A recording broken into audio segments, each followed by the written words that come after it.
In this podcast episode, renowned astrophysicist Neil deGrasse Tyson explores an array of captivating topics ranging from the existence of extraterrestrial life and government whistleblowers' testimonies about aliens to the nature of the universe, the moon missions, and the viability of simulation theory. Tyson also delves into space law, the implications of human curiosity about the cosmos, the fundamentals of black holes, and reflections on meaning, religion, and our place in the universe. The conversation is woven with scientific rigor, cultural analysis, humor, and philosophical insights. Tyson opens by addressing comments made by former President Obama regarding aliens and Area 51. Contrary to claims that Obama was joking, Tyson defends Obama's scientific literacy, pointing out that if there were aliens hidden somewhere, even the president might not know, given the scale of secrecy possible in government. Tyson notes the recent rise in public curiosity due to whistleblowers, former military and intelligence officials testifying under oath before Congress that genuine alien phenomena and crash remnants exist. These high-profile testimonies elevate the discussion from folklore to a matter worthy of serious investigation. Tyson stresses the importance of concrete evidence and openly challenges authorities that actual aliens or alien technology be presented publicly to end speculation. The dialogue shifts to debating the likelihood of intelligent life beyond Earth. Tyson emphasizes the immense scale of the universe, with billions of stars and galaxies, and the relatively rapid emergence of life on Earth shortly after conditions allowed it. Given these factors, he argues it is scientifically reasonable to expect other intelligent life forms exist somewhere. He nuances intelligence by comparing human brain size with other Earth species, underscoring that humans rank fourth behind whales, dolphins, and elephants, and points out how our ego can distort perceptions of our uniqueness. The question of whether intelligent aliens possess technology or civilization is explored, noting that intelligence may only count for communication or spacefaring capabilities. The vast distances and slow speeds of human spacecraft underscore why potential extraterrestrials might not have visited Earth, even if they exist. Tyson discusses government releases of UFO files and the mixed quality of the evidence, highlighting that many unidentified aerial phenomena likely have natural or explainable origins, while some remain puzzling.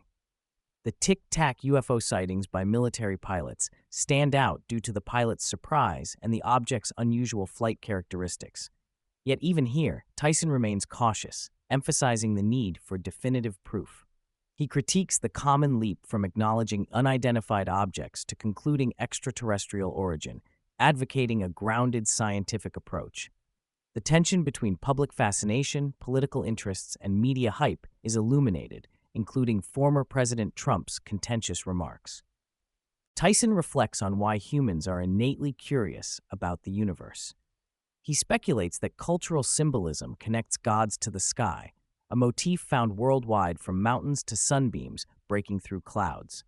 This fascination likely stems from primal experiences such as waking up on one's back to see the moving moon and stars, triggering a deep-seated wonder embedded in human DNA. The night sky serves as a gateway to questions about existence and the unknown, fueling both science and spirituality. Tyson also discusses how images of deities often resemble extraterrestrial forms, which fuels the blending of spiritual and alien narratives in modern culture. Tyson uses the concept of powers of 10 to describe the vast range of scales, from the cosmic to the subatomic. He invites listeners to consider life forms potentially microscopic or immensely large, challenging human biases shaped by our size and sensory limits. He explains the physical reasons why organisms can't simply be scaled up or down arbitrarily because of changing forces such as gravity. However, rather than feel small or insignificant when confronted with cosmic vastness, Tyson finds a profound connection and largeness in the fact that human bodies are made of elements forged in stars. This poetic view situates life as a continuation of cosmic processes, aligning scientific fact with a near-spiritual sense of belonging. Tyson touches on the interplay between religion and scientific understanding, acknowledging religion's deep cultural, political, and economic impact throughout history. He describes belief systems as fundamentally outside the realm of critical scientific examination. They are accepted as matters of faith rather than empirical truth. While some may label him an atheist, Tyson identifies first as a scientist who values evidence and inquiry without needing to define himself by typical ideological labels. He advocates respectful and informed dialogue with people of faith rather than dismissal or confrontation. The origins of the universe are explored through the Big Bang theory.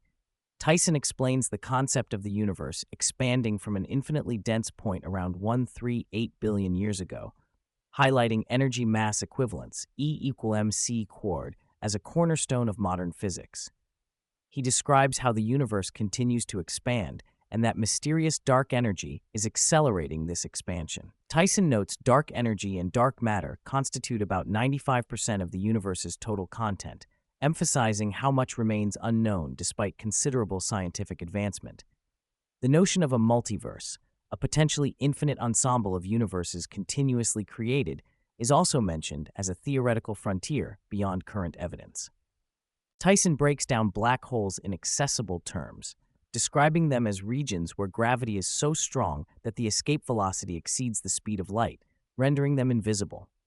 He outlines how crossing the event horizon traps matter forever and explains tidal forces that would spaghettify an object falling in, tearing it apart due to differential gravity. Within a black hole, time dilation elongates perceived external time dramatically.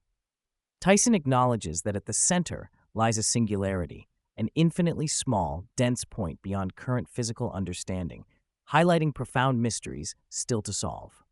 The discussion turns to modern space exploration dynamics, notably renewed missions to the moon influenced largely by geopolitical competition, especially China's ambitions.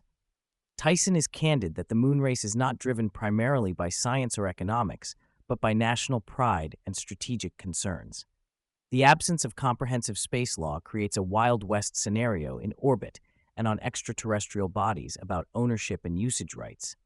Tyson warns about the escalating satellite deployments causing congestion and debris risks, touching on the Kessler syndrome, where collisions could trigger cascading destruction of orbital assets, affecting both commercial and scientific endeavors.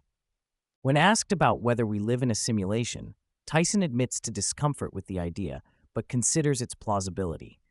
He explains the simulation argument's logic, that advanced civilizations could create simulated universes and inhabit them, thereby greatly increasing the likelihood that any given consciousness is simulated rather than original.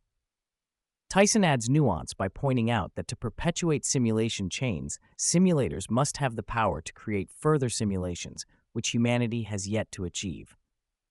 Thus, we might be the original universe or the last in the chain, making the odds roughly even. The conversation covers exponential technological growth, the nature of reality, and the limits of human perception shaped by our biological senses versus scientific tools extending our vision. Tyson cautiously addresses the impact of psychedelics on perception, acknowledging the fragility of human sensory experience and consciousness, but expressing skepticism that such altered states necessarily lead to objective truths. He stresses the value of scientific measurement and repeatability, grounded in external reality rather than solely subjective experience. While recognizing the cultural and neurological reasons people report shared psychedelic visions, including alien archetypes, he advocates testing such claims rigorously rather than accepting them at face value as evidence for transcendent realities. Tyson reflects candidly on the question of life's meaning, distancing himself from traditional religious explanations. He suggests meaning is something humans actively create rather than discover, emphasizing a life dedicated to continual learning, expanding awareness, and reducing suffering for others. He values joy and generosity as foundational to a fulfilling existence and promotes a culture of passing favors forward without expectation of direct reciprocation. Humor and curiosity, he asserts, help enrich life and engage others, making the pursuit of understanding and kindness central to human purpose. When prompted about what epitaph he would choose, Tyson quotes educational reformer Horace Mann, "Be ashamed to die until you have won some victory for humanity." For Tyson, meaning lies in contributing positively to human progress and enlightenment, rather than seeking personal glorification. Throughout the episode, Tyson underscores the distinction between formal schooling and true education centered on curiosity, a quality he sees as sadly missing from many modern classrooms. His lifelong ambition is to inspire curiosity and wonder, encouraging people to carry the spirit of exploration and learning beyond formal education into their whole lives. Tyson discusses the various archetypes reported in alien encounters, such as the little green men and gray aliens, noting that much of this imagery is culturally constructed and varies widely.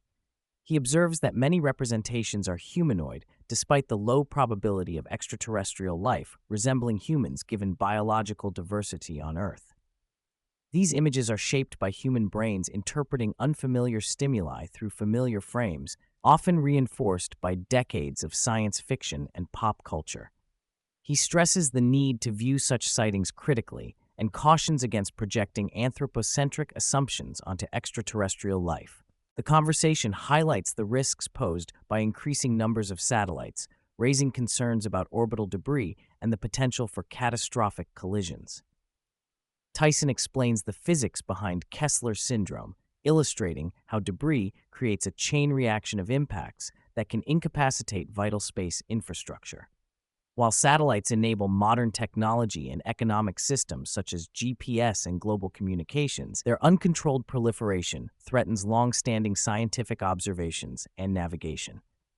Tyson anticipates that future astronomy may rely more extensively on space or lunar-based observatories to avoid these problems.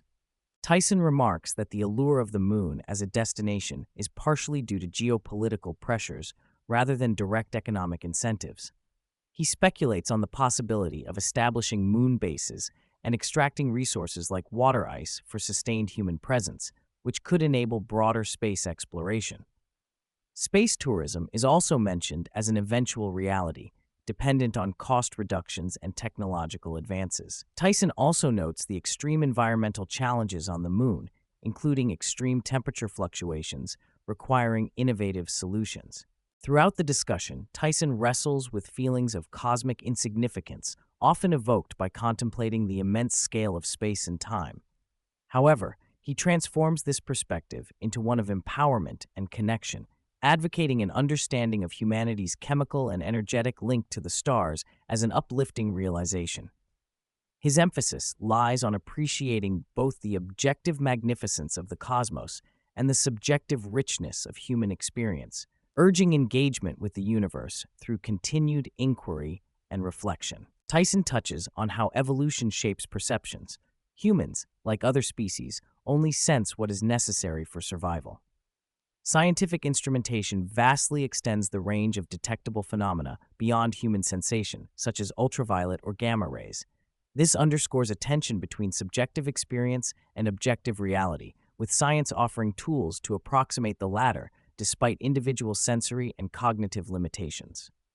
Tyson encourages viewers to leverage technology and critical thinking to better grasp the nature of existence, rather than relying solely on immediate perception or intuition. The episode weaves together astrophysics, philosophy, cultural history, and personal reflection, highlighting the interdisciplinary nature of questions about aliens, the universe, and human meaning. Tyson exemplifies this approach by integrating scientific evidence with cultural analysis, humor, and speculative philosophy, fostering an inclusive conversation that resonates across diverse audiences. This mindset encourages curiosity, skepticism, and open-mindedness as essential tools for exploring complex frontiers both within and beyond human knowledge.